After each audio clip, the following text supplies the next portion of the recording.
March 29 ಶನಿವಾರದ ದಿನ, ವರ್ಷದ ಕೊನೆಯ ದಿನ, ಶನಿ ಅಮಾವಾಸ್ಯೆ ಅಥವಾ ಯುಗಾದಿ ಅಮಾವಾಸ್ಯೆ ಬಂದಿದೆ. ಈ ದಿನ ಚಿಕ್ಕ ಕೆಂಪು ವಸ್ತ್ರದಿಂದ ಈ ಕೆಲಸವನ್ನ ಮಾಡಿದರೆ ನಾನಾ ಮೂಲಗಳಿಂದ ಧನಾಗಮನ, ಕಾರ್ಯಸಿದ್ಧಿ, ಶತ್ರುಗಳಿಲ್ಲದ ಜೀವನ ನಿಮ್ಮದಾಗುತ್ತೆ.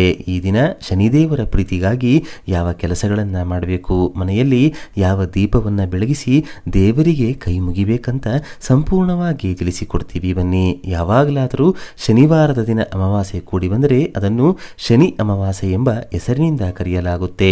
ಈ ಅಮಾವಾಸ್ಯೆಯು ಬಹಳ ವಿಶೇಷವಾಗಿದ್ದು ಈ ದಿನಕ್ಕೆ ತುಂಬಾ ಶಕ್ತಿ ಇರುತ್ತೆ. ಶನಿದೇವರಿಗೆ ಇಷ್ಟವಾದ ವಾರ ಶನಿವಾರವಾಗಿದೆ. ಈ ಕೆಲಸಗಳನ್ನು ಈ ಅಮಾವಾಸ್ಯೆಯ ದಿನ ಮಾಡುವುದರಿಂದ ಜಾತಕ ದೋಷಗಳು, ಶನಿ ದೋಷಗಳು ಕಳೆದು ಪಾಪಗಳೆಲ್ಲ ನಶಿಸುತ್ತೆ. ಒಮ್ಮೊಮ್ಮೆ ಶನಿದೇವರನ್ನ ಒಲಿಸಿಕೊಳ್ಳಲು ಆಂಜನೇಯನ ಮೊರೆ ಹೋಗಬೇಕಂತೆ. ಆದ್ದರಿಂದ ಈ ಅಮಾವಾಸ್ಯೆಯ ದಿನ ಬೆಳಿಗ್ಗೆ ಆದರೆ ಬೆಳಿಗ್ಗೆ ಅಥವಾ ಸಂಜೆ ಆದರೆ ಸಂಜೆ ನಿಮ್ಮ ಮನೆಯಲ್ಲಿ ಅಥವಾ ಆಂಜನೇಯ ಸ್ವಾಮಿಯ ದೇಗುಲದಲ್ಲಿ ಕೆಂಪು ವಸ್ತ್ರದಿಂದ ಈ ಕೆಲಸವನ್ನ ಮಾಡಬೇಕು.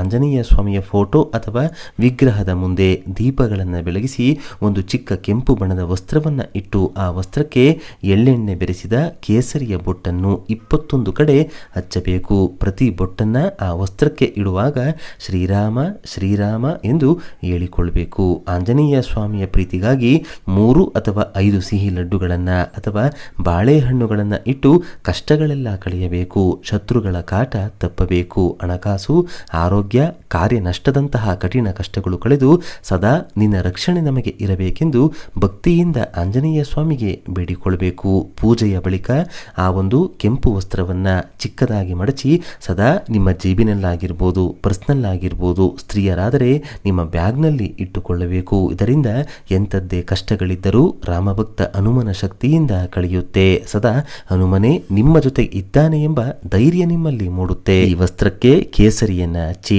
ಶ್ರೀರಾಮ ಎನ್ನುವುದರಿಂದ ನಿಮ್ಮ ಎಂಥದ್ದೇ ಕೆಲಸಗಳು ಅರ್ಧಕ್ಕೆ ನಿಂತಿದ್ದರೆ ಪೂರ್ಣಗೊಳ್ಳುತ್ತದೆ. ಮನಸ್ಸಿನ ಕೋರಿಕೆಗಳು ಶೀಘ್ರವಾಗಿ ನೆರವೇರುತ್ತದೆ. ನಿಮ್ಮ ಕೋರಿಕೆ ಯಾವುದಿದ್ದರೂ ಕೇಳಿಕೊಂಡು ಈ ಅಮಾವಾಸ್ಯೆಯ ದಿನ ಈ ಕೆಲಸವನ್ನ ತಪ್ಪದೆ ಮಾಡಿ. ಮನೆಯಲ್ಲಿ ಮಾಡಲು ಸಾಧ್ಯವಾಗದಿದ್ದವರು ಮನೆಯಿಂದ 21 ಕೇಸರಿ ಬೊಟ್ಟನ್ನ ಕೆಂಪು ವಸ್ತ್ರಕ್ಕೆ ಇಟ್ಟುಕೊಂಡು ಆಂಜನೇಯನ ಗುಡಿಗೆ ತೆರಳಬೇಕು. ಆಂಜನೇಯ ಸ್ವಾಮಿಗೆ ಲಡ್ಡು, ಬಾಳೆಹಣ್ಣನ್ನ ನೈವೇದ್ಯವಾಗಿ ಅರ್ಪಿಸಿ ಆಂಜನೇಯನ ಪಾದದಡಿ ಆ ವಸ್ತ್ರವನ್ನ ಸ್ವಲ್ಪ ಕಾಲ ಇರಿಸಿ ನಂತರ ಮನೆಗೆ ತಂದು ನಿಮ್ಮ ಬಳಿ ಇಟ್ಟುಕೊಳ್ಳಬೇಕು. ಇದು ಈ ಅಮಾವಾಸ್ಯೆಯ ದಿನ ಮಾಡಬೇಕಾದ ಮೊಟ್ಟ ಮೊದಲ ಕೆಲಸ.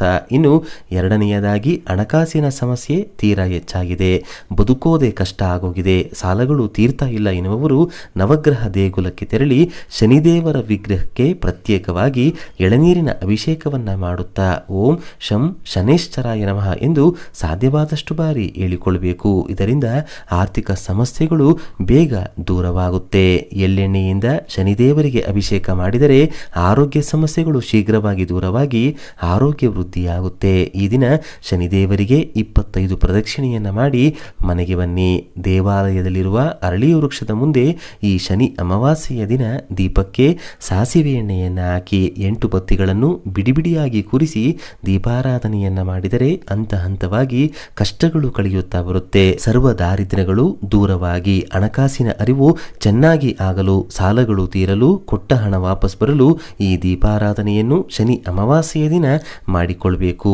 ಇಲ್ಲ ಗುರುಗಳೇ, ನಮಗೆ ನೀವು ತಿಳಿಸಿದ ಯಾವುದೇ ಪೂಜೆಗಳನ್ನ, ತಂತ್ರಗಳನ್ನ ಈ ಅಮಾವಾಸ್ಯೆಯ ದಿನ ಮಾಡೋದಕ್ಕೆ ಸಾಧ್ಯವಾಗೋದಿಲ್ಲ ಅನ್ನೋದಾದ್ರೆ ನಿಮ್ಮ ಮನೆಯಲ್ಲಿಯೇ ಅಮಾವಾಸ್ಯೆಯ ದಿನ ರಾತ್ರಿ 8 ರಿಂದ 9 ಒಳಗಾಗಿ ಈ ವಿಶೇಷ ದೀಪವನ್ನ ಬೆಳಗಿಸಿ ನಿಮ್ಮ ಮನೆಯ ಹಾಲ್ನಲ್ಲಿ ಪಶ್ಚಿಮ ದಿಕ್ಕಿನಲ್ಲಿ ಒಂದು ಮಣ್ಣಿನ ದೀಪವನ್ನ ಇಡಬೇಕು. ಆ ಮಣ್ಣಿನ ದೀಪದ ಒಳಗೆ ಮತ್ತೊಂದು ಮಣ್ಣಿನ ದೀಪವನ್ನ ಇಟ್ಟು ಎಳ್ಳೆಣ್ಣೆಯನ್ನ ಹಾಕಿ 8 ಬತ್ತಿಗಳನ್ನ ಕೂಡಿಸಿ ಒಂದೇ ಬತ್ತಿಯಾಗಿ ಮಾಡಿ ಆ ಬತ್ತಿಯು ಪಶ್ಚಿಮ ದಿಕ್ಕಿಗೆ ನೋಡುವಂತೆ ಇಟ್ಟು ದೀಪಾರಾಧನೆಯನ್ನ ಮಾಡಬೇಕು. ಶನಿದೇವರಿಗೆ ಇಷ್ಟವಾದ ದಿಕ್ಕು ಪಶ್ಚಿಮ ದಿಕ್ಕು, ಶನಿಗೆ ಪ್ರಿಯವಾದ ಸಂಖ್ಯೆ 8. ಆದ್ದರಿಂದ ಈ ವಿಶೇಷ ಶನಿ ದೀಪವನ್ನ ಅಮಾವಾಸ್ಯೆಯ ದಿನ ಬೆಳಗುವುದರಿಂದ ಮನೆಯಲ್ಲಿನ ಎಲ್ಲ ನಕಾರಾತ್ಮಕ ಶಕ್ತಿಗಳು ತೊಲಗುತ್ತೆ. ಮನೆಯವರ ಆರೋಗ್ಯ ವೃದ್ಧಿಯಾಗುತ್ತೆ. ಹಣಕಾಸು, ನೆಮ್ಮದಿ, ಸಂತಸ ಮನೆಯಲ್ಲಿ ಶಾಶ್ವತವಾಗಿ ನೆಲೆಸುತ್ತೆ.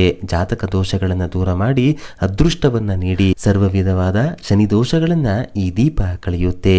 ಈ ದಿನ ಆಂಜನೇಯ ಸ್ವಾಮಿ ಶನಿದೇವರನ್ನ ಪೂಜಿಸುವುದರ ಜೊತೆಗೆ ಗ್ರಾಮ ದೇವತೆಯರನ್ನ ಕೂಡ ಪೂಜಿಸಬೇಕು. ನಿಮ್ಮ ಮನೆಗೆ ಸಮೀಪದಲ್ಲಿ ಇರುವ ಮಾರಮ್ಮ ದೇವಿ, ಕಾಳಿಕಾದೇವಿ, ಚೌಡೇಶ್ವರಿ, ಚಾಮುಂಡೇಶ್ವರಿ ಎಲ್ಲಮ್ಮ ಹೀಗೆ ಯಾವುದೇ ಗ್ರಾಮ ದೇವತೆಯ ಆಲಯದಲ್ಲಿ ನಿಂಬೆಹಣ್ಣಿನ ಆರವನ್ನು ದೇವಿಗೆ ಅರ್ಪಿಸಿ ಅಲ್ಲಿ ಬರುವ ಭಕ್ತರಿಗೆ ಮೊಸರನ್ನ ಹಾಗೂ ಪುಳಿಯೋಗರೆಯನ್ನ ಪ್ರಸಾದವಾಗಿ ಹಂಚಬೇಕು. ಇದರಿಂದ ಸಮಸ್ತ ಶತ್ರುಬಾಧೆಗಳು ದೂರವಾಗುತ್ತದೆ. ಮುಂದಿನ ಅಮಾವಾಸ್ಯೆಯ ತನಕವೂ ಮಾಟಮಂತ್ರ ದುಷ್ಟಶಕ್ತಿಗಳ ಕಾಟ ಆಗದಂತೆ ದೇವಿ ರಕ್ಷಣೆ ನೀಡ್ತಾಳೆ. ಮನೆಯವರಿಗೆಲ್ಲ ದೇವಿ ಕೃಪೆಯಿಂದ ಅದೃಷ್ಟ ಕೂಡಿ ಬರುತ್ತೆ. ನೋಡಿದ್ರಲ್ಲ, ಈ ಯುಗಾದಿ ಅಮಾವಾಸ್ಯೆಯ ದಿನ, ಶನಿ ಅಮಾವಾಸ್ಯೆಯ ದಿನ ಯಾವೆಲ್ಲ ವಿಧಿವಿಧಾನಗಳನ್ನ ಪಾಲಿಸಬೇಕಂತ ಇವತ್ತಿನ ಈ ವಿಡಿಯೋದಲ್ಲಿ ತಿಳಿಸ್ಕೊಟ್ಟಿದ್ದೀವಿ. ಈ ಮಾಹಿತಿ ನಿಮಗೆ ಇಷ್ಟವಾದರೆ ತಪ್ಪದೇ ಜೈ ಶನಿದೇವ, ಜೈ ಆಂಜನೇಯ ಸ್ವಾಮಿ ಅಂತ ಬರೆದು ಈ ವಿಡಿಯೋನ ಪ್ರತಿಯೊಬ್ಬರಿಗೂ ಕೂಡ ಶೇರ್ ಮಾಡಿ. ಮುಂದಿನ ಬಾರಿ ಮತ್ತೊಂದು ವಿಶೇಷ ದೈವ ಮಾಹಿತಿಯೊಂದಿಗೆ ನಮ್ಮ ದೇಗುಲ ದರ್ಶನ ಕರ್ನಾಟಕ ಚಾನಲ್ ಮೂಲಕ ಭೇಟಿಯಾಗೋಣ. ಧನ್ಯವಾದ ಸ್ನೇಹಿತರೆ.